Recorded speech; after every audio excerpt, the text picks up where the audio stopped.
On the northwest coast of the Isle of Man is Culzean Mill.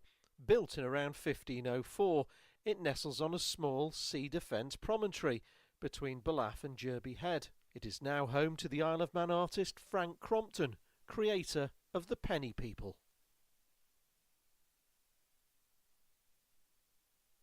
It was when I was a young boy, I used to get a penny pocket money. That was all I used to get, was a penny pocket money.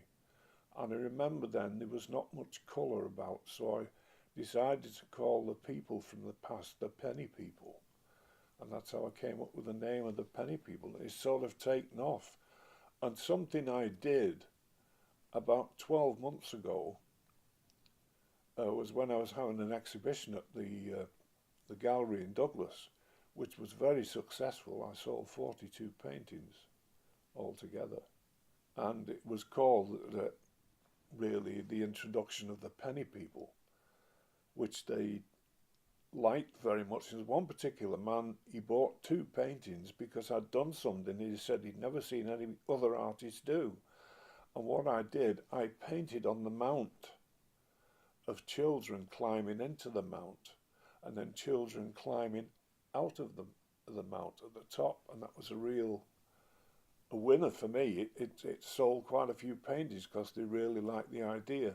You'd have to see the paintings themselves to understand, because all I did then, instead of putting my characters in any artwork I do, sort of say I painted Strand Street in Douglas, I'd put my Penny People as the people in the street and things like that. But then I decided just to paint the Penny People on a blank canvas, just do them all over the canvas. And that's really taken off. I now sell all over the world. I've sold to Australia, Canada. I had one fella in Canada, he bought 17 off me. And at first I thought, oh, this guy's selling them, making a profit. But anyway, I didn't mind. But I emailed him and he said, no, he said, I'm not selling them. He said, I've done a theme on my stairway. He said, I've run out of staircases, I can't fit any more on. He said, that's why I've stopped buying them. And I've got other people that follow it, and also I paint the Penny People on a little easel, a little 5-inch wooden easel, and people collect them because they've all got names, the Penny People. There's Ollie the Slob and Eddie the Racer and all different names, and Everard the Preacher and Dole the Baker, Windy the Window Cleaner. They've all got names and people like to collect them. Frank's Penny People have been selected to appear in an art display on the London Underground.